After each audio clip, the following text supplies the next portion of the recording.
الصلاة خير من النوم۔ السلام علیکم ورحمۃ اللہ وبرکاتہ۔ پیارے دوستو، آج ہم آپ کو ایک غور کن کا یعنی قبر کھودنے والے کا واقعہ سنائیں گے جسے اس کی بیٹی نے خود بیان کیا۔ آئیے اسی کی زبانی سنتے ہیں۔ وہ کہتی ہے، یہ واقعہ میرے بھائی کا ہے، اس کا حشر میں نے اپنی آنکھوں سے دیکھا اور میری روح تک لرز گئی۔ قبرستان ایک ایسی جگہ ہے جس کا نام سن کر ایمان تازہ ہونے لگ جاتا ہے۔ موت کی یاد ایک لمحے کو ہمیں اپنے شکنجے میں لے لیتی ہے۔ اپنے سامنے بے شمار قبریں دیکھ کر ہمیں جھرجھری سی آنے لگتی ہے۔ اپنے کچھ گناہ بھی یاد آنے لگتے ہیں اور ان پر پشیمانی بھی ہونے لگتی ہے۔ دل دہل جاتا ہے جب یہ خیال ذہن سے گزرتا ہے کہ قبر کے اندر مردے کے ساتھ اس وقت کیا معاملہ ہو رہا ہوگا۔ میں نے اکثر لوگوں کو قبرستان کے پاس گزرتے ہوئے بھی ڈرتے ہوئے دیکھا۔ اس کا خوف ہی کچھ ایسا ہے۔ رات کے وقت گزرتے ہوئے لوگ فاصلہ رکھ کر چلتے ہیں، لیکن میں نے جب آنکھ کھولی تھی تو مجھے قبرستان سے کبھی خوف اور ڈر محسوس نہیں ہوا تھا۔ وجہ یہ تھی کہ میرے والد ایک غورکن تھے۔ پچھلے کئی سالوں سے میرے والد کا یہی کام تھا۔ ہمارا گھر اسی قبرستان کے پیچھے بنا ہوا تھا۔ اکثر عورتوں کی تدفین کا کام لوگ رات کو ہی کرواتے تھے۔ مجھ سے بڑا میرا ایک بھائی تھا جو مجھ سے 5 سال بڑا تھا۔ چند ماہ پہلے جو کچھ ہمارے ساتھ ہوا وہ ایک ناقابل فراموش واقعہ ہے۔ وہ لڑکی کہتی ہے کہ میں آج جب بھی اسے سوچتی ہوں تو میرے جسم پر لرزہ طاری ہونے لگتا ہے، دل کی دھڑکن بند سی ہونے لگتی ہے۔ آج بھی جب وہ سب یاد آتا ہے تو میری آنکھوں سے آنسو بہنے لگتے ہیں۔ ہمارے گھر کے پچھلی طرف قبرستان تھا جہاں کے غورکن میرے والد تھے۔ کچھ مہینے پہلے کی بات ہے جب اس قبرستان میں عجیب و غریب واقعات رونما ہونے لگے تھے۔ جب بھی وہاں کسی جوان لڑکی کو قبر میں دفنایا جاتا، اگلے دن وہ میت غائب ہو جاتی تھی۔ ہمارے علاقے کے پولیس والے ابھی تک اس چور کی کھوج نہیں لگا سکے تھے۔ رات بھر اپنی ڈیوٹی دینے کے باوجود بھی وہ میت چور کو ڈھونڈ نہیں سکتے تھے۔ پولیس والے آئے دن ابا کو اسٹیشن لے جا کر تفتیش کرتے، پوچھ تاچھ کرنے لگتے۔ ابا کافی بوڑھے بھی ہو چکے تھے۔ وہ بیچارے یہی کہتے تھے کہ میں اب وہاں رات کی چوکی داری دینے کے قابل نہیں رہا، صرف قبریں کھودتا ہوں۔ عجیب بات ہے کہ ابھی تک پولیس والوں کو اس چور کا کوئی سراغ نہیں مل پایا تھا جو یہ سب کر رہا تھا۔ اب تو لوگوں کے دلوں میں اس قبرستان کے لیے خوف پیدا ہونے لگا تھا۔ کچھ لوگوں کا کہنا تھا کہ قبرستان پر سرکش جنات کا سایہ ہو گیا ہے، اس لیے وہ میت کو کھا جاتے ہیں۔ لوگ اس قبرستان سے ڈر کھانے لگے تھے، لیکن پھر بھی کوئی نہ کوئی میت آ ہی جاتی تھی، اور اگر عورت کی ہوتی تو غائب ضرور ہوتی تھی۔ مجھے یہ خبر سن کر بہت افسوس ہونے لگا تھا کہ ہمارا معاشرہ جہالت کی گہرائیوں میں ڈوب چکا ہے اور عورت مرنے کے بعد بھی قبر میں بھی محفوظ نہیں ہے۔ یہ واقعات عام ہوتے جا رہے تھے۔ میں انہی دنوں میرے بھائی اکبر کی حرکتیں کچھ مشکوک سی ہونے لگی تھی۔ میری غلطی یہ تھی کہ میں نے ایک ایسی بات سے سب سے چھپائی جس کی وجہ سے ہمارا گھر آنا سب کے لیے ایک عبرت کا نشان بن گیا۔ مجھے آج بھی اپنی اس بات پر شرمندگی ہے اور سوچتی ہوں کہ مجھ سے میرے رب نے اگر پوچھ لیا تو میں کیا جواب دوں گی۔ یہ بات تب کی ہے جب آئے دن عورتوں کی میتیں غائب ہو رہی تھی۔ میرا بڑا بھائی تو بہت اچھا تھا لیکن کام نہیں کرتا تھا۔ میرے ابو نے اسے کم عمری میں ورک شاپ کی دکان پر ڈال دیا تھا، لیکن چند مہینے بعد وہ وہاں سے بھی بھاگ گیا اور وہ ہر وقت گھر پر ہوتا تو ابا کبھی کبھی اسے اپنے ساتھ قبرستان لے جاتے۔ لیکن چند مہینے پہلے ایک بار ابا کی طبیعت کچھ زیادہ ہی خراب تھی اور قبر کی کھدائی کے لیے اکبر بھائی سے کہہ دیا۔ بھائی منہ بگاڑتے ہوئے گیا تھا، اسے یہ کام پسند نہیں تھا، ابا کے سامنے انکار نہیں کر سکتا تھا۔ عجیب بات یہ تھی کہ وہ عصر کے وقت گیا تھا اور رات 2 بجے واپس لوٹا تھا۔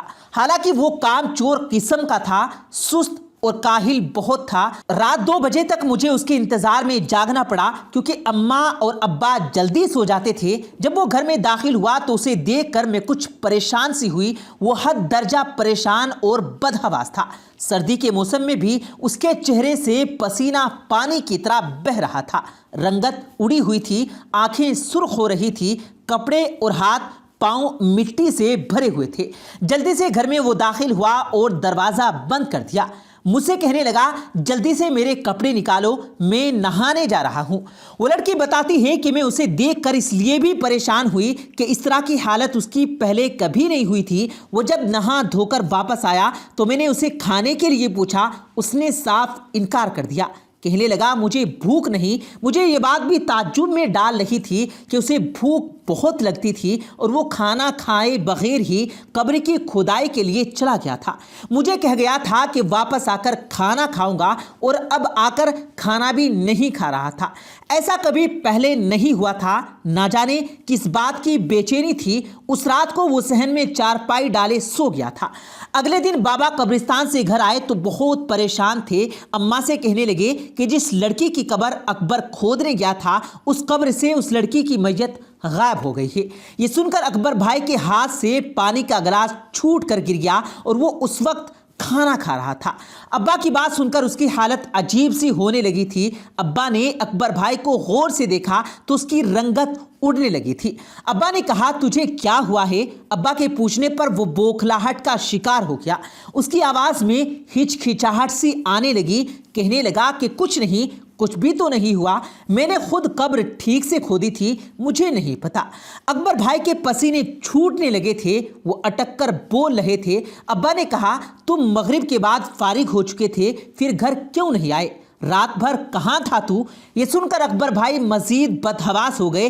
کہنے لگے میں دوستوں میں گیا تھا، مجھے ویسے بھی قبرستان سے ڈر لگتا ہے۔ اکبر بھائی کی آواز ان کا ساتھ نہیں دے رہی تھی۔ ابا نے کہا تم بس اپنا کام کر کے سیدھا گھر آ جایا کرو، پولیس آج کل بہت چوکس ہو گئی ہے، جو بھی قبرستان کے ارد گرد نظر آتا ہے اسے پکڑ کر لے جاتے ہیں۔ اکبر بھائی نے اس بات پر سر ہلا دیا، لیکن چند دن بعد پھر وہ گھر دیر سے آیا، لیکن پہلے کی نسبت اس بار اس کی بدحواسی کم تھی اور اگلی صبح پھر وہی خبر سننے کو ملی۔ مجھے شک ہونے لگا کیونکہ جس صبح میت غائب ہوتی اس سے پچھلی رات میرا بھائی ذات 2-3 بجے ہی واپس لوٹتا تھا۔ مجھے اپنے بھائی کی حرکتیں کچھ مشکوک سی لگنے لگی تھی۔ وہ اکثر راتوں کو دیر سے آنے لگا تھا، اس کے کپڑے مٹی سے بھرے ہوئے تھے اور آتے ہی نہانے چلا جاتا تھا۔ ایسا تبھی ہوتا جب کسی جوان لڑکی کی میت کو دفنایا جاتا تھا اور اگلے روز یہ خبر ملتی کہ وہ میت غائب ہو گئی۔ ایک بار میں بھائی کی الماری صاف کر رہی تھی تب مجھے وہاں ایک ایسی چیز نظر آئی جس نے میرے ہوش اڑا دیے۔ وہاں بہت سارے پیسے جمع تھے، حالانکہ بھائی کوئی کام کاج نہیں کرتے تھے اور میرے والد کو قبر کھودنے کے اتنے ہی پیسے ملتے کہ بمشکل زندگی بسر ہوتی تھی۔ پھر بھائی کے پاس اتنے پیسے کہاں سے آئے؟ میرا بھائی جب بھی دیر سے لوٹتا کچھ تھکا سا لگتا تھا۔ مجھے اپنے بھائی پر شک ہونے لگا تھا۔ ایک بار شام کے وقت ہمارے محلے کی ایک عورت کا انتقال ہو گیا، اس کی قبر کی کھدائی میرے ابا نے کی تھی، لیکن بھائی رات کو 12 بجے چپکے سے گھر سے نکل گیا۔ مجھے نہ جانے یقین تھا کہ وہ آج ضرور قبرستان جائے گا، اس لیے اماں کی بڑی سی چادر خود پر لپیٹ کر میں اپنے بھائی کے پیچھے نکل گئی۔ جیسے جیسے میرے بھائی کے قدم قبرستان کی طرف بڑھ رہے تھے ویسے ویسے میرا دل بے چین ہو رہا تھا۔ نہ جانے کیوں میں نہیں چاہتی تھی کہ میت کے غائب ہونے کے پیچھے میرے بھائی کا ہاتھ ہو، کیونکہ یہ ایک بہت بڑا گناہ تھا۔ میرا بھائی جب قبرستان میں داخل ہوا وہاں پہلے سے ہی 4 لڑکے اور موجود تھے۔ میں ایک درخت کی آڑ کے پیچھے چھپ گئی تھی۔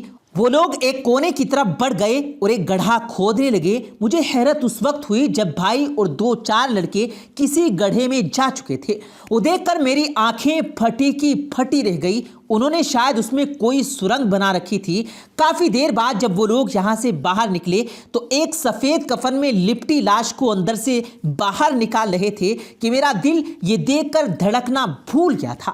اس کے بعد وہ اس میت کو ایک درخت کے پیچھے لے گئے۔ میں شرم سے پانی ہو گئی تھی۔ میں وہاں سے واپس گھر لوٹ آئی، لیکن مجھے اپنے بھائی سے گھٹن سی محسوس ہو رہی تھی کہ کس قدر بڑا گناہ تھا جو وہ کر رہا تھا۔